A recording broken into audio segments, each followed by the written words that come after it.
Salut les footeux, j'espère que vous allez bien. On se retrouve aujourd'hui sur une toute nouvelle vidéo sur la chaîne YouTube de Football Emotion France. Et pour célébrer l'arrivée de la nouvelle collection de la marque allemande Adidas, le Heat Spawn Pack, nous allons faire une vidéo par rapport à toutes les gammes de modèles et de prix du silo Predator Accuracy.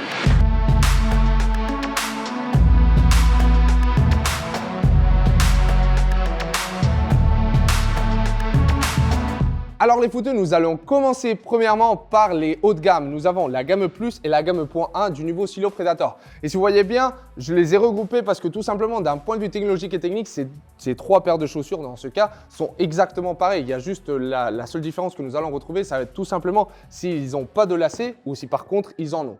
Vous avez une vidéo sur notre chaîne YouTube où nous analysons en approfondi toutes les nouveautés techniques et technologiques que cette nouvelle génération de Predator nous ramène. Mais si vous voulez savoir en quelques mots les grandes nouveautés que ce silo nous ramène, nous allons parler surtout du Hybrid Touch qui est présent sur la totalité de la paire. Le Hybrid Touch, en fait, c'est tout simplement voilà, cette matière qui va venir imiter le cuir naturel et qui, en fait, va nous donner cette sensation, cette douceur qui est très importante lorsque nous allons être en contact avec le ballon.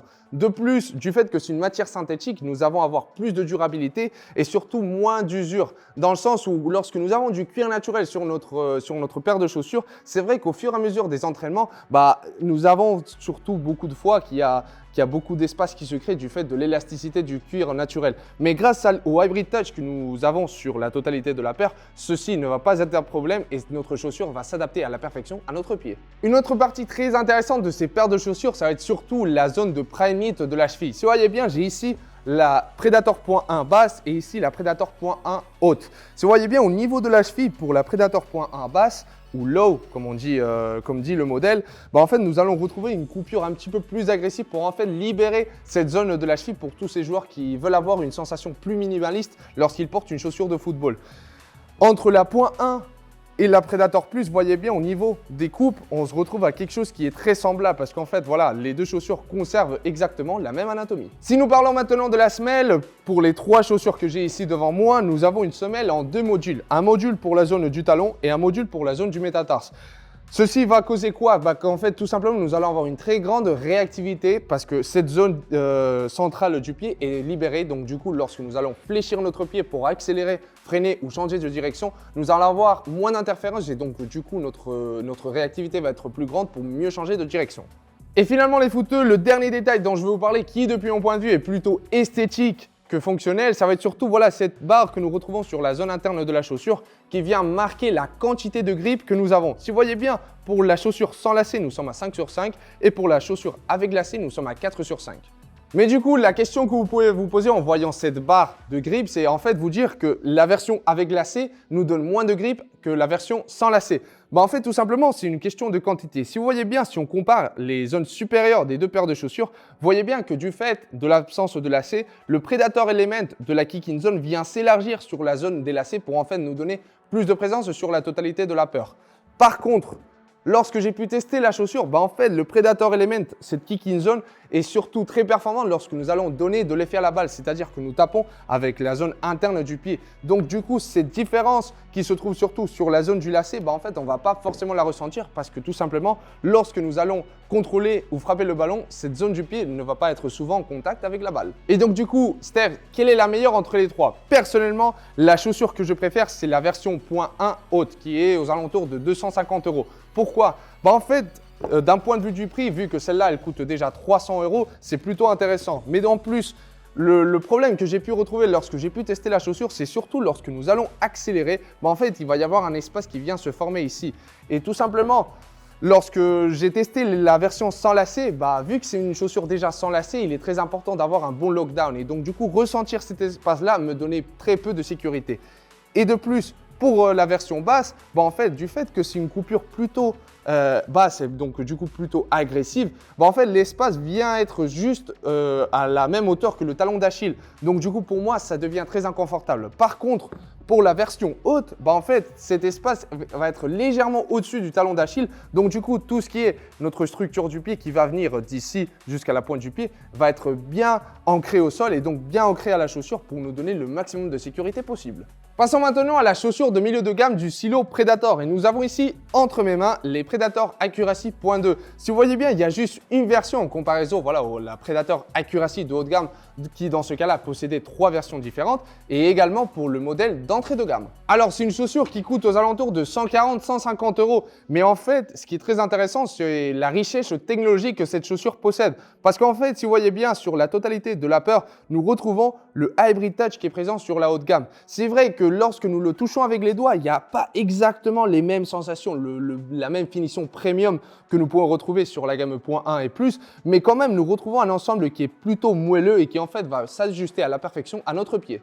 Si nous parlons maintenant de la zone de la cheville, nous perdons malheureusement la présence de la matière Prime Knit, mais depuis mon point de vue, nous retrouvons une matière en knit qui est un petit peu plus épaisse que le Prime Knit que nous pouvons retrouver sur la haute gamme, mais qui, depuis mon point de vue, est plutôt élastique, très intéressant, et qui, depuis mon point de vue, du fait de la qualité de la matière, va pas trop perdre en élasticité. Donc du coup, le pied va être bien ajusté, même s'il y a beaucoup d'entraînements qui vont passer. Si nous parlons de la semelle, nous retrouvons exactement la même plaque que pour le modèle .3, le modèle d'entrée de gamme du stylo Predator. Et en fait, ce qui est dommage, c'est que nous perdons cette semelle en 2 modules que nous pouvons retrouver sur la haute gamme. Ce qui est normal du fait que en fait, c'est tout simplement une chaussure de milieu de gamme. Donc du coup, nous ne pouvons pas retrouver autant de ressemblances qu'avec un modèle de haute gamme. Mais depuis mon point de vue, nous retrouvons des crampons en forme de triangle qui vont en fait nous donner cette polyvalence pour changer de direction d'une façon correcte. Et d'un point de vue de la réactivité, si vous voyez bien, nous sommes plutôt bien. On retrouve une bonne souplesse sur la zone du métatarse qui va en fait nous permettre d'accélérer et de freiner d'une façon très facile. Et finalement, comme j'ai pu parler précédemment, nous allons parler du High Definition Grip qui dans ce cas-là est à 2/4 du fait qu'on retrouve un Predator Element sur la kick-in zone qui va être très polyvalent et très présent, même s'il est moins dense que pour la gamme haute, mais qui en fait va être rugueux quand même pour en fait nous donner cette adhérence qui est nécessaire lorsque nous allons contrôler le ballon. Par contre, point personnel dont je comprends absolument pas, c'est pourquoi dans ce cas-là nous sommes à 2/4 et par contre pour les hauts de gamme on était à 4/5 ou à 5/5. Pourquoi nous avons changé l'échelle? Depuis mon point de vue, c'est quelque chose d'incohérent et je vous invite à me laisser en commentaire ce que vous en pensez. Et finalement les footeux, nous avons ici le modèle d'entrée de gamme du stylo Predator, la Predator Accuracy .3. Comme ça a été le cas pour le modèle de haute gamme dont nous avons parlé précédemment, nous avons 3 versions différentes. Une version basse, une version haute et une version sans lacet. Si nous parlons des technologies qui sont présentes sur la paire, l'Hybrid Touch disparaît complètement et nous avons dans ce cas-là le High Definition Texture, contrairement aux gammes précédentes dont nous avons parlé où nous avions le High Definition Grip. Nous retrouvons un upper qui va essayer de nous donner une sorte de rugosité pour nous donner une adhérence lorsque nous sommes en contact avec le ballon, qui depuis mon point de vue est extrêmement légère et forcément lorsque nous allons la tester et l'essayer pendant les entraînements, nous n'allons pas forcément ressentir beaucoup de différence en comparaison à d'autres chaussures qui peuvent ne pas avoir des éléments d'adhérence sur l'upper. Par rapport à d'autres parties qui sont très intéressantes à analyser de ce modèle de chaussure, nous allons parler surtout de la zone des lacets ainsi que de la zone de la cheville. Nous avons forcément la disparition du Prime Knit que nous avons retrouvé sur les chaussures de haute gamme dont nous avons parlé précédemment. Et nous avons ici dans ce cas-là un mesh qui, depuis mon point de vue, au fur et à mesure des entraînements et des matchs que nous allons faire, celui-ci va perdre en élasticité. Donc du coup, le lockdown ne va pas être idéal. C'est pour ça que si vous devez choisir une version .3 de la Predator Accuracy, depuis mon point de vue, vous devez choisir la Predator Accuracy .3 haute.